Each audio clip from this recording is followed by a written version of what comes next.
జై శ్రీరామ్. అందరికీ నమస్కారం. వెల్కమ్ టు న్యూస్ అఖండ. నేను మీ కస్తూరి శ్రీధర్. బాగా ఆకలి కొనుండే సింహము కళ్ళకు కనపడినటువంటి ఊరపందిని కొరికి చంపితే ఎట్టుంటుందో అంత మజాగా ఉంటుంది ఈ న్యూస్ అయితే. పాకిస్తాన్ వర్సెస్ భారత్ అన్నమాట. ఇక అసలు విషయానికి వస్తే ప్రస్తుతం న్యూయార్క్లోని ఐక్యరాజ్య సమితి ప్రధాన కార్యాలయంలో సర్వసభ్య సమావేశాలు జరుగుతున్న సంగతి మనకు అందరికి కూడా తెలిసిందే. ఇంతకుముందు కూడా ఇజ్రాయెల్కి సంబంధించి ఒక న్యూస్లో చెప్పినా నేను. అయితే ఈ సమావేశాలలో నిన్న పాకిస్తాన్ ప్రధాని అయినటువంటి ఒక లంగా లత్కోర్ లఫంగే డెకాయిట్ ఎందుకు పనికి మాలిన మూడుగాసల ముండా ఓడి ఏం మాట్లాడినాడంటే, ఓడి పేరు వచ్చేసి షహబాజ్ షరీఫ్.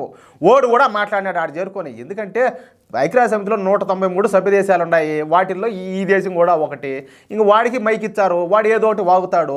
ఇప్పుడు చెప్తా చూడు, న్యూస్ వింటామంటే మీకు అటుంటుంది. ఇంక అసలు విషయానికి వచ్చా, పాకిస్తాన్ ప్రధాని అయినటువంటి షహబాజ్ షరీఫ్ ప్రసంగిస్తా ఎప్పటి మాదిరిగానే ఇలా బతికే దొంగ బతుకలు కదా, వాడు ఏం చేశాడయ్యా అంటే భారతదేశం మీద విషంగా ఎక్కినాడు. అంతే, వాళ్ళు పాములు విషమే కక్కుతాయి. భారతదేశం కాశ్మీర్లోని ప్రజల మానవ హక్కులను కాలరాస్తోందని, కాశ్మీర్లో ప్రజలకు హక్కులు లేవని చెప్పి మాట్లాడినాడు. అర్థం అవుతుంది మీక? కాశ్మీర్లో వాళ్ళ హక్కులు మన కాలు రాస్తున్నామంట, వాళ్ళకి హక్కులు లేవంట. నువ్వు ఇంతగా అడగడానికి నువ్వు ఎవడురా గుడిచేటు ముండా కొడక? నీకేమిరా సంబంధము కాశ్మీర్కు, నీకేమి సంబంధము అంటున్నా.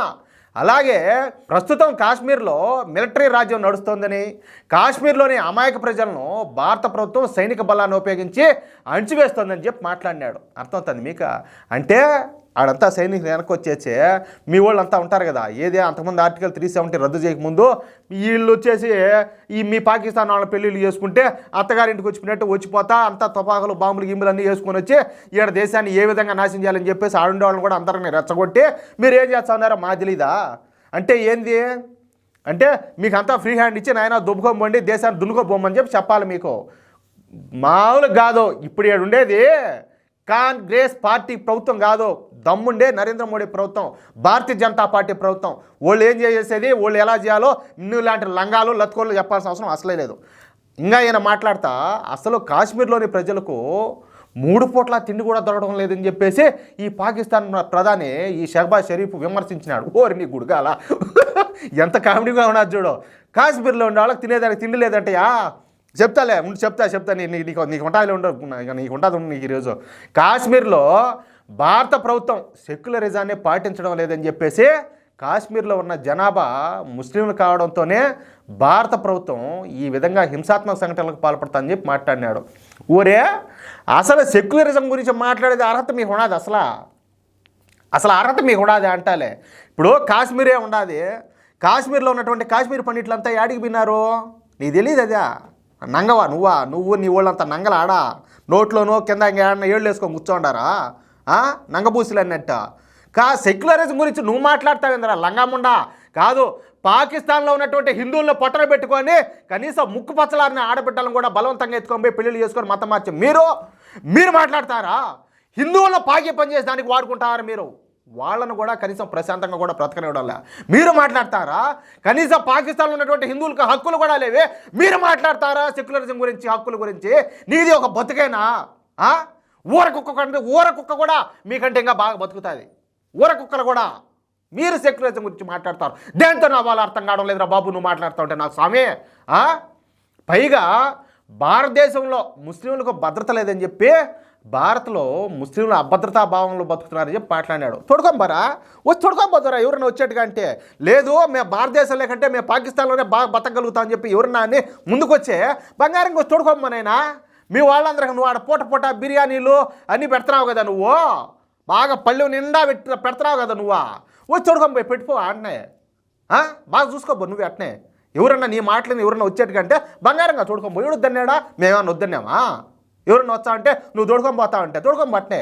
ముస్లింలను భారత ప్రభుత్వం 2వ స్థాయి పౌరులుగా ట్రీట్ చేస్తానని చెప్పేసి ఈ పాకిస్తాన్, అదే లపాకిస్తాన్ ప్రధాని ఈ షహబాజ్ షరీఫ్ భారత్ మీద తీవ్ర ఆరోపణలు గుప్పించాడు. అర్థం అవుతుంది మీక? ఏమైనా ఇప్పుడు ఈ వీడియో చూసినటువంటి వాళ్ళు కూడా ఎవరైనా ముస్లిం సోదరులు ఎవరైనా ఉండొచ్చు, ఆ సామాజిక వర్గానికి సంబంధించిన వాళ్ళు ఉండొచ్చు.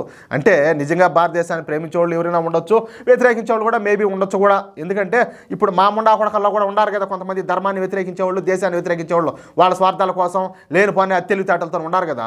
అట్టే ఆడ కూడా రకరకాలు ఉంటారు. ఎవరైనా కూడా మేము రెండో స్థాయి పౌరులుగా మేము ఫీల్ అవుతామని చెప్పి ఎవరికైనా అలాంటి ఫీలింగ్స్ ఉన్నాయా? అంటే ఎట్లా అంటే హిందువులకు ఓట్లు ఉన్నాయి, మిగతా వాళ్ళకి ఓట్లు లేవా?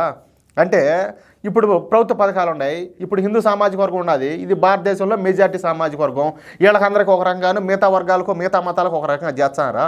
అంటే ఏ విధంగా రెండో స్థాయి పౌరులుగా ఎట్లా చూస్తున్నారు అని చెప్పి కదా. ఊరికే దేంతో మాట్లాడుతున్నామో అర్థం కాకుండా మాట్లాడితే సరిపోయినా.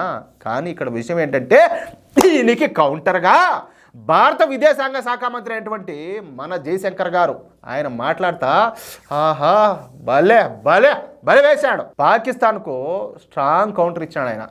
ఈ సందర్భంగా ఆయన ఐక్యరాజ్య సమితిలో మాట్లాడతా నిన్న కొందరు అంటే ఎవరు ఇలా పాకిస్తాన్కి సంబంధించిన వాళ్ళు కొందరు అని మాట్లాడాడు అనమాట. ఆయనకి వీళ్ళ పేరు ఎత్తడం కూడా ఆయనకి ఇష్టం లేకుండా ఉన్నట్టున్నది. ఇక్కడి నుంచి భారత్పై విషం జిమ్మే ప్రయత్నం చేశారు.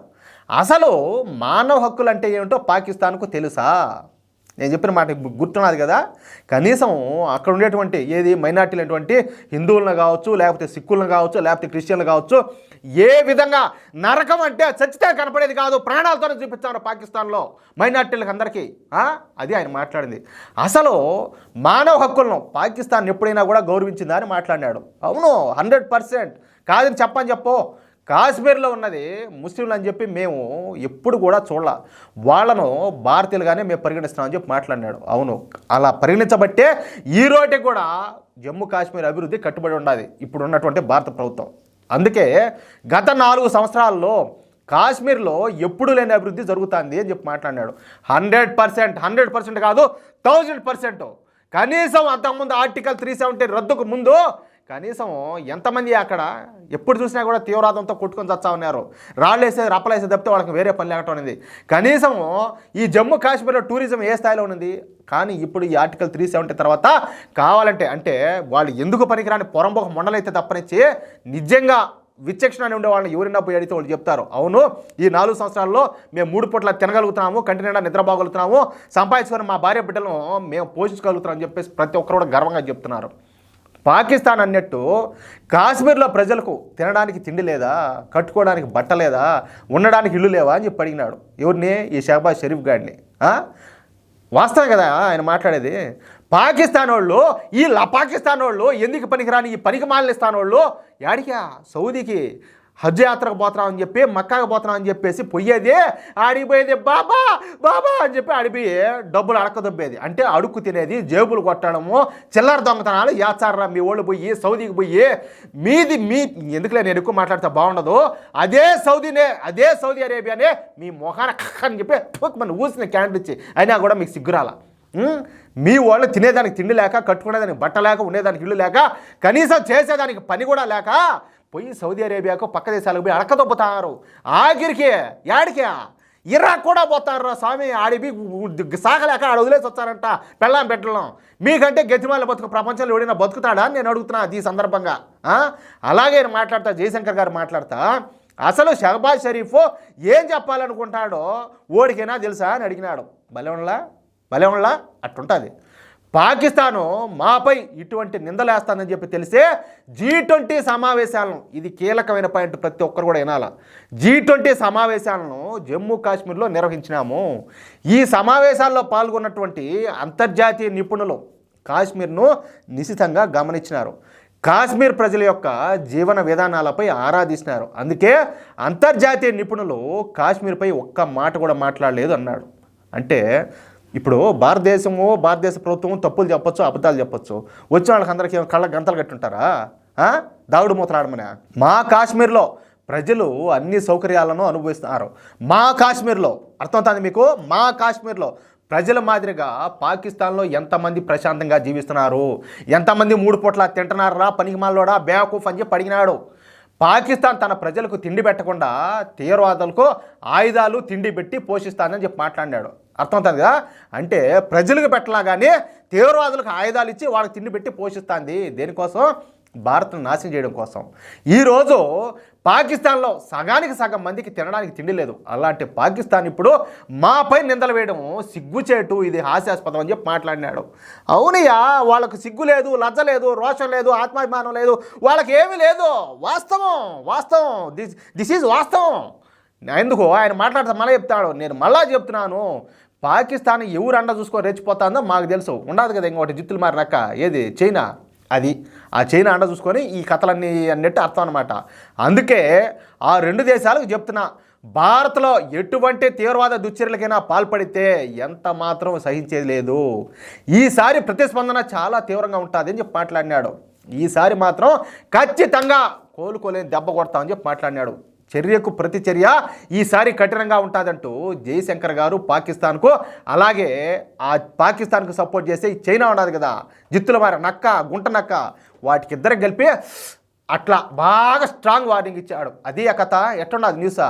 నిజంగా ఈ న్యూస్ ఎంతమంది అయితే స్కిప్పులు కొట్టుకొని ఉంటారో ప్రతి ఒక్కరికి కూడా అట్లా మజా వచ్చి ఉంటుంది, 100% పక్క. అది ఈ వీడియో నచ్చితే దయచేసి ప్రతి ఒక్కరు కూడా మీ యొక్క అమూల్యమైన అభిప్రాయాలను తప్పకుండా కామెంట్ రూపంలో తెలియాలని చెప్పి కోరుకుంటూ, అలాగే ఈ వీడియో నచ్చితే దయచేసి ప్రతి ఒక్కరు కూడా లైక్ చేయండి, తప్పనిసరిగా 10 మందికి షేర్ చేయండి.